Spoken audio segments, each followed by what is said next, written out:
Sir ಇದು ಪಪ್ಪಾಯಿ ಎಷ್ಟು ದಿವಸ ಆಯ್ತು ಸರ್ ಹಚ್ಚಿ? ಪಪ್ಪಾಯಿ ಏನಂದ್ರೆ ಇದು ಹಚ್ಚಿ 6 ತಿಂಗಳು ದಿವಸ ಆಯ್ತು ಸರ್. 6 ತಿಂಗಳು. ಎಷ್ಟು ಎಕರೆದಾಗ ಹಚ್ಚಿರಿ? ಇದು 3 ಎಕರೆ ಸರ್. ಹಾಂ ರೀ. ಈ 3 ಎಕರೆ ಹಚ್ಲಕ್ಕೆ ಎಷ್ಟು ಬಂತು ಸರ್ ನಿಮಗೆ ಇನ್ವೆಸ್ಟ್ಮೆಂಟ್? ಖರ್ಚು ಒಂದು 3 ಎಕರೆ ಹಚ್ಬೇಕಾದ್ರೆ ನಾವು ಇದ್ರಾಗ ಹಚ್ಚಿವಿ ಸರ್, ಕಲ್ಲಂಗಡಿದಾಗ ಹಚ್ಚಿದೆವು. ಕಲ್ಲಂಗಡಿದಾಗ ಹಚ್ಕಡಿ ನಮ್ಮ ಥೋಡೆ ನಮಗೇನು ಖರ್ಚು ಹೆಚ್ಚು ಬಂದಿಲ್ಲ. ಇದು ಆಗೈತೆ ರೀ? ಹಾಂ, ಹಣ್ಣಾಗ್ಯದ ಸರ್. ಇದು ಹಣ್ಣು ಇದು ಆಗ್ಯ ಅಂತೇಳಿ. ಇದು 3 ಎಕರೆಗೆ ಎಷ್ಟು ಬಂದದ ಸರ್? 1 ಲಕ್ಷ ಖರ್ಚು ಬಂದ ಸರ್. 1 ಲಕ್ಷ. ಇದು ಗಿಡ ಹಚ್ಚಿದ ಮೇಲೆ ಎಷ್ಟು ದಿವಸಕ್ಕೆ ಬಂದದ ಇದು ನಿಮಗೆ ಪ್ರಾಪ್ತಿ? ಇದು 5 ತಿಂಗಳಿಗೆ ಇದಾಗ್ಯ ನೋಡಿ ಸರ್. 5 ತಿಂಗಳಿಗೆ. ಥೋಡೆ ಬರ್ತಾ ಇರ್ತದ. 5 ತಿಂಗಳು ಅದ್ರ ಬಾದ್ ಇಟ್ಟು ಹೆಚ್ಚಿ ಹಾಕೋತ ಹೋಯ್ತು ಸರ್. ಈಗ ಮುಂದಕ್ಕಿಂತ ಹೆಚ್ಚಿ ಆಗ್ತದೆ ಅಂತೇಳಿ. ಇದು ಯಾವ ಮಾರ್ಕೆಟ್ ಕಳಿಸ್ತೀರಿ? ಇದು ಇಲ್ಲೇ ಕೊಡ್ತೇವೆ ಸರ್. ಇಲ್ಲಿ ಬಂದ್ರೆ ಕೊಡ್ತೇವೆ, ಇಲ್ಲದ್ರೆ ಒಯ್ಬೇಕಾದ್ರೆ ಒಯ್ತೇವೆ ಅಂತೇಳಿ ಸರ್. ಹೈದ್ರಾಬಾದ್ಗೆ ಮತ್ತೆ ಇದೀವಿ. ಹೆಚ್ಚು ಇಲ್ಲೇ ಕೊಡ್ತೇವೆ ಸರ್ ನಾವರ. ಈಗ ಅಲ್ಲಿ ಮಾರ್ಕೆಟ್ಗೆ ಹೋದ್ರೆ ಅವ್ರು ಹೆಂಗೋ ಏನೋ ಅವ್ರಿಗೆ ಕನ್ವರ್ಟ್ ಇರ್ತದೆ ಸರ್ ಅದು. ಹಿಂಗಾಗಿ ನಮಗೆ ಅಷ್ಟು ಇದು ಮಾಡಲ್ಲ ಸರ್. ಇಲ್ಲೇ ಕೊಡ್ತೇವೆ. ಪहिले 17 ರೂಪಾಯಿಂದ ಒಯ್ದಾರ, ಈಗ ಮತ್ತೆ 10 ರೂಪಾಯಿ ಅಲ್ಲತ್ತಾರ ಸರ್ ಇದೆ. ಹಾಂ ರೀ. ಇದ್ರಾಗ ಎಷ್ಟು ಬರ್ಬೋದು ಸರ್ ನಿಮ್ಗೆ ಈ 3 ಎಕರ್ದಾಗ? ಉಳಿತು ಅಂದ್ರೆ ಒಂದು 10 ಲಕ್ಷ ರೂಪಾಯಿ ಉಳಿಬೇಕು ಸರ್. 3 ಎಕರ್ದಾಗ ರೇಟ್ ಕರೆಕ್ಟ್ ಬಂದ? ಹಾಂ, ರೇಟ್ ಕರೆಕ್ಟ್ ಬಂದ್ರೆ 10 ಲಕ್ಷ ರೂಪಾಯಿ ಉಳಿಬೇಕು. ಇಲ್ಲದ್ರೆ ಒಂದು 2-3 ಲಾಖ ರೂಪಾಯಿ ಉಳಿತಾವ ಅಂತೇಳಿ ಒಂದು 5 ಲಕ್ಷ ಉಳಿಬೇಕು ಸರ್. 5 ಲಕ್ಷ ಉಳಿಬೇಕು. ಇದು ಅಂತೇಳಿ ಸರ್. ಇದು ಈಗ ನೆಕ್ಸ್ಟ್ ಇದು ತೆಗೆದ್ಮೇಲೆ ಮತ್ತೆ ಏನಾಗ್ಬೇಕು ಸರ್ ಇದ್ರಾಗ? ನೆಕ್ಸ್ಟ್ ತೆಗೆದ್ಮೇಲೆ ಅಂದರೆ ಏನೋ ಬೇರೆದೇನಾದ್ರೆ ಬೆಳೆ ಹಾಕೋತೇವೆ ಸರ್. ಮತ್ತೆ ಕಡ್ಡಿ, ತೊಗರಿ, ಹಿಂಗೆ ಮತ್ತೇನೋ ಆಯಿತು ಕರ್ಬೂಜು ಒಂದಿಲ್ಲ ಒಂದು ಬೆಳೆ ತೆಗಿತಾನೆ ಇರ್ತೇವೆ ಸರ್. ಇದು ಯಾವುದಾದ್ರಿ ಪ್ರಾಡಕ್ಟ್? ಇದ್ರ ಹೆಸರೇನು? ಇದು 15 ನಂಬರ್ ಅದ ಸರ್. ಇದು 15 ನಂಬರ್. 15 ನಂಬರ್ ಅಂತೇಳಿ. ಕ್ವಾಲಿಟಿನೇ 15 ನಂಬರ್ ಅಂತ ಹೆಸರು ಅಂತೇಳಿ. ರೆಡ್ ಬರ್ತದ, 786 ಬರ್ತದ. ಇದ್ರೊಳಗೆ ಬೀಜ ಕಡಿಮೆ ಇರ್ತಾವ ಹೆಚ್ಚಿರ್ತಾವ? ಬೀಜ ಕಮ್ಮಿ ಇರ್ತಾವ ಸರ್. ಇದ್ರಾಗ 2-3-4 ನಮೂನೆ ತಳಿ ಸರ್ ಇದ್ರಾಗ. ಈ ನಮೂನು ಒಂದೊಂದು ಸರಿ ಗೊತ್ತಾಗಲ್ಲ ಸರ್ ಇದ್ರಾಗ. ಹಾಂ, ಅವ್ರಿಗೆ ಯಾವ ಬೀಜ ಹಾಕಿರ್ತಾರೋ ಅವ್ರಿಗೆ ಗೊತ್ತು ಸರ್. ಇದು ಎಲ್ಲಿ ತಂದಿರಿ ಈ ಸೀಡ್? ಇವು ಭೀ ಏನಂದ್ರೆ ಇಲ್ಲೇ ಮೆಳ್ಕೊಂಡೇ ತರಿಸ್ಕೊಟ್ರು ಸರ್. ಅವರೇ ಇದು ಮಾಡ್ತಾರೆ, ಬೇರೆ ಕಡೆಯಿಂದ ತರಿಸ್ತಾರೆ. ಮಹಾರಾಷ್ಟ್ರದಿಂದ ಬಂದ ಸರ್ ಇವು. ಹಾಂ ರೀ. ಒಂದು ಇದು ಮಾಡಕ್ಕೆ ಗಿಡ ಕೂಳಕ್ಕೆ ನಿಮ್ಗೆ ಎಷ್ಟು ಬಂದ ಖರ್ಚು? ಒಂದು ಗಿಡ ಕೂಳಕ್ಕೆ ಏನಾರ 25 ರೂಪಾಯಿ ಬಂದ ನೋಡಿ ಸರ್. ಚಾಕೋತಾರ. ಹ್ಞೂ ಸರ್.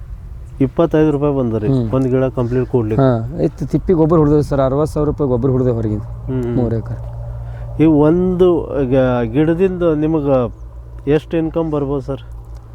ಗೊತ್ತಾಗಲ್ಲ ಸರ್. ಏನು ಚಂದ ಬೆಳೀತು ಅಂದ್ರೆ ಈಗ ಹಿಂಗೆ ಕಾಯಿದ್ದು ಒಂದು ಗಿಡಕ್ಕೆ ಅರ್ಧ ಕ್ವಿಂಟಲ್ ಮ್ಯಾಗ ಬರ್ಬೇಕು ಸರ್. ಅಂದ್ರೆ ಇದು ಆಗ್ತದೆ ಅಂತೇಳಿ. ಕೊಯ್ದು ಬೀಜ ಅವರಿ ಇದ್ರೊಳಗೆ? ನೋಡಿ ಸರ್, ಇರ್ತದೆ ಸರ್.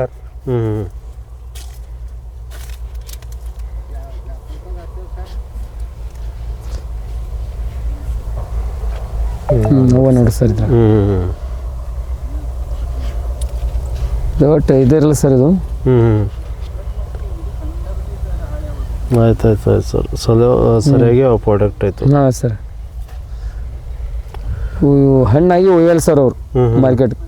ಏನು ಖಗ್ಗವ ಒಯ್ತಾರೆ ಅಂತೇಳಿ. ಯಾವ ಸೈಜ್ ಬಂದ್ಮೇಲೆ ಒಯ್ತಾರ ಅವರು? ಈ ಸೈಜ್ ಬರಬೇಕು, ಇವು ಟಿಕ್ಕಿ ಬೀಳ್ಬೇಕು ಸರ್. ಪಟ್ಟಿ ಬೀಳ್ತಾವ, 1 ಪಟ್ಟಿ ಅಂತೇಳಿ. 1 ಪಟ್ಟಿ 2 ಪಟ್ಟಿ ಹಿಂಗೆ ಬಿತ್ತು ಒಯ್ತಾರೆ ಸರ್. ಒಯ್ದು ಅವ್ರು ಥೋಡೆ ದಿನ ಅವ್ರು ಇಲ್ಲ ಸರ್, ಡೈರೆಕ್ಟ್ ಹೋಯ್ತು ಮಾರ್ಕೆಟ್ಗೆ. ಯಾವತ್ತು ಕಡಿತೇವೆ ಅವತ್ತೇ ಹೋಯ್ತು ಸರ್ ಮಾರ್ಕೆಟ್. ಅವ್ರು ಮತ್ತೆ ಇದಕ್ಕೇನು ಹಣ್ಣು ಮಾಡ್ತಾರ ಡೈರೆಕ್ಟ್ ಹಂಗೆ? ಇಲ್ಲ ಸರ್, ಡೈರೆಕ್ಟೇ ಹೋಯ್ತು ರೀ ಮಾರ್ಕೆಟ್ಗೆ. ಹೋಯ್ತು ಅವ್ರು ಪೇಪರ್ ಹೊಡಿತಾರ, ಅಲ್ಲಿ ಹೋಗೋತ್ತಾಗ ಹಣ್ಣೆ ಆಗಿರ್ತಾರೆ ರೀ. ಪೇಪರ್ದಾಗ ಆಲ್ರೆಡಿ ಹಣ್ಣೆ ಆಗೋದು. ಹಾಂ, ಇವತ್ತು ಕಡಿದ್ರು ಅಂದ್ರೆ ಈಗ ಪೇಪರ್ ಹೊಡಿದ್ರು ಅಂದ್ರೆ 10 ಮಂದಿ ತನಕ ಅವ್ರ ಗಾಡಿ ಹೊರಗೆ ಆಯ್ತದೆ ರೀ. ನಾಳಿನ ತನಕ ಹೋಗಿಸ್ತಾ ಹಣ್ಣೆ ಆಗಿರ್ತದೆ ಸರ್. ಇದು ಎಲ್ಲಿ ಸರ್? ಇದನ್ನು ಹೈದ್ರಾಬಾದ್? ಹಾಂ, ಹೈದ್ರಾಬಾದ್ ಸರ್. ಇದ್ರ ಒಳಗೆ ಪಪ್ಪಾಯ ಅಗರ ಬೆಳೆಸ್ಬೇಕಾದ್ರೆ ರೈತರು ಎದ್ರ ಬಾರಿದಾಗ ಹೆಚ್ಚು ಕಾಳಜಿ ವಹಿಸಿ ಕೆಲಸ ಮಾಡಬೇಕು? ಏನು ಅಂದ್ರೆ ಸಸಿ ತರಾಗೆ ಇರ್ತದೆ ಸರ್. ಸಸಿದಾಗೆ ಮೇನ್ ಮೇಟಿದ್ದು ಸಸಿನೇ. ಸಸಿ ಒಂದು ಜರ ಚಂದ ಸಿಕ್ಕಲ್ಲ, ಏನು 2 ಮಾತಿಲ್ ಬೆಳೀತದೆ ಅಂತೇಳಿ. ಇದು ಬೇಸ್ರಮ್ ಕೂಲ ಇದೆ ಪಲ್ಲೆ ಸರ್. ಅಂದ್ರೆ ನೀರು ನಿಲ್ಬೇಡ ಸರ್. ಹಿಂಗೆ ಇಲ್ಲಿ ನೀವು ಬಿದ್ದು ಅಂದ್ರೆ ನೀರು ಪೂರ ಕಡೆ ಹೋಗ್ಬೇಕು. ಈ ವರ್ಷ ಭಾಳ ಪ್ಲಾಟ್ ಖರಾಬ್ ಆಗ್ಯಾವ ಸರ್. ನೀರು ಹೆಚ್ಚು ನಿಂತರೆ ಅದ್ರದ್ದು ಬೇರುಗಳೆಲ್ಲ ಕೊಳತೋಯ್ತವ ಸರ್. ನೀರು ನಿಂತು ಮುಗ್ದೆ ಹೋಯ್ತು ಅಂತೇಳಿ ಅವ್ರದ್ದು. ಈ ವರ್ಷ ಏನಾರ ನಂಬಲ್ಲಿ ಇಲ್ಲಿ ಸುತ್ತಮುತ್ತ ತರಳಿದಾಗೆ ಅದ ಒಂದು 5 ಎಕರೆ ಅವ್ರು ನಮ್ಮ ಅಪ್ಲೆ ಕಡ್ದು ಮಾಡಿದ ಸರ್ ಪೂರ ಲಾಸ್ ಅದ ಅವ್ರದ್ದು ಭೀ ಮೆಳ್ಕುಂದಾಗ ಅದ ಒಬ್ಬರು ಶೆಪಿ ಅಂತ ಹಚ್ಚಾರ ತುರ್ಕೂರು ಅಂತೇಳಿ ಸರ್ ಅವ್ರದ್ದು ಏನಂತಂದ್ರೆ ಪಾಪ ಲಾಸ್ ಆಗ್ಯದ 5 ಎಕರ್ದ ಅವ್ರದ್ದು ಭೀ ಎಲ್ಲರೂ ಲಾಸ್ ಅದ ಸರ್ ಇವಾಗ.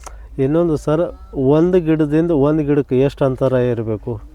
6 ಫೀಟ್ ಇರ್ಬೇಕು ಸರ್. ಹಿಂಗೆ 10 ಫೀಟು, ಹಿಂಗೆ 6 ಫೀಟ್ ಸರ್. ಹಿಂಗೆ 6 ಫೀಟ್ ಯಾಕಿರ್ಬೇಕು, ಹಿಂಗೆ 10 ಫೀಟ್ ಯಾಕಿರ್ಬೇಕು? ಈ ಥರ ಗಾಡಿ ಓಡಾಡ್ತದೆ ಸರ್. 10 ಫೀಟ್ಗಿಂತ ಮೇಲೆ ಇರಬೇಕು. 8 ಫೀಟ್ ಹಿಡ್ಕೊಂಡು 10 ಫೀಟ್ ತಗೋ ಸರ್. ಹಿಂಗೆ ಅಡ್ಡಲ್ದಾಗ 10 ಫೀಟ್ ಇತ್ತು ಅಂದ್ರೆ ದೊಡ್ಡ ಗಾಡಿಗಳು ಓಡಾಡ್ತಾವೆ. 10-11 ಫೀಟ್ ಇತ್ತು ಅಂದ್ರೆ. ಹಿಂಗೆ ಅಡ್ಡ ಇಕ್ಕರದ ಕಾರಣ ಏನು? ಈಗ ಸನಿ ಇದ್ದಂದ್ರೆ ಗಿಡ ಹತ್ಕೋತದೆ ಸರ್ ಇದು. ಅಚ್ಚಾ, ಗಾಳಿ ಅದು ಆಡಕ್ಕೆ ಹಿಂಗೆ ಇದ್ದಿದ್ದರಿಂದ ಟ್ರಾಕ್ಟರ್ ಹೋಗಿ ಓಡಾಡಕ್ಕೆ ಹುಲ್ಲಾಗ್ಬಿಡ್ತು ಸರ್ ಇದ್ರಾಗ. ಹಿಂಗಾಗಿ ಈ ಮೇಂಟೆನೆನ್ಸ್ ಈ ತರ ಮಾಡಿದ್ರೆ ಪ್ರೊಡಕ್ಷನ್ ಹೆಚ್ಚು ಬರ್ತದೆ ಸರ್. ಈಗ ನೋಡ್ರಿ ನಿಮಗೆ ಗೊತ್ತಾಗ್ತದೆ ನೋಡ್ರಿ. ಒಳಗೆ ಗೋಡಿ ಗಿಡ ಬಂದ ನಮ್ಮಲ್ಲಿ ಸರ್ ಹೆಚ್ಚಿಗೆ. ಅಲ್ಲ ಅದ ನೋಡ್ರಿ ಸರ್, ಅದಕ್ಕೆ ಏನೂ ಇಲ್ಲ, ಖಾಲಿ ಹೂವನೇ ಇರ್ತದೆ ಗೋಡಿ ಗಿಡ ಅಂದ್ರೆ. ಇದು ಗೋಡಿ ಗಿಡ. ಇವು ಕೆಳಗೆ 1-2 ಬಂದವಲ್ಲ ಸರ್ ಕಾಯಿ? ಇವು ಬಂದ್ರೆ ಭೀ ಅವನ್ ತಿಲ್ಲಕ್ ಬರಲ್ಲ ಸರ್. ಅಚ್ಚಾ, ಇವು ಹೋಲ ಬರಲ್ಲ ಸರ್. ಇವು ಇದರದಿಂದ ಇದಕ್ಕೆ ಸಂಪರ್ಕ ಇರ್ತದೆ ಹಿಂಗೆ ಒಂದರದಿಂದ ಒಂದಕ್ಕೆ. ಹೆಣ್ಣು ಗಂಡು ಅಂದಂಗೆ ಸರ್ ಇವು. ಇದು ಇದ್ರೆ ಇದಕ್ಕೆ ಫಲ ಹೆಚ್ಚಿ ಹತ್ತು ಸರ್. ಅಂದ್ರೆ ಬಂದೇ ಬರ್ತದೆ ಇದು. ಬ್ಯಾಡ ಅಂದ್ರೂ ಇದೇ ಇರ್ಬೋದು. ಅದು ಇರ್ಲೇಬೇಕದ ಸರ್. ಈ ಗಿಡಗಳದಾಗ ಇರ್ಲೇಬೇಕಿದು. ಈ ಟೋಟಲ್ ಈ ಫಾರ್ಮ್ದಾಗ ಎಷ್ಟು ಇದ್ದಿರ್ಬೋದು ಇಂಥ ಗಿಡಗಳು? ಇವು ಭಾಳ ಬಂದಿವೆ ಸರ್. ಒಂದು ಅಂದ್ರೆ ಏನಿಲ್ಲ ಅಂದ್ರೆ ಒಂದು 200 ಗಿಡ ಬಂದಿವೆ ಸರ್. ಎಲ್ಲ ಕಡ್ದಾಕಿದ್ದೇವೆ. ಕಡ್ದು ಬಿಸಿ ಹಾಕಿ ಥೋಡೆ ದುರ್ದು ಹಿಂಗೆ ಇಟ್ಟೇವೆ ಸರ್. ಒಂದರದೊಂದಕ್ಕೆ ಸಂಪರ್ಕ ಅನ್ನಂಗೆ.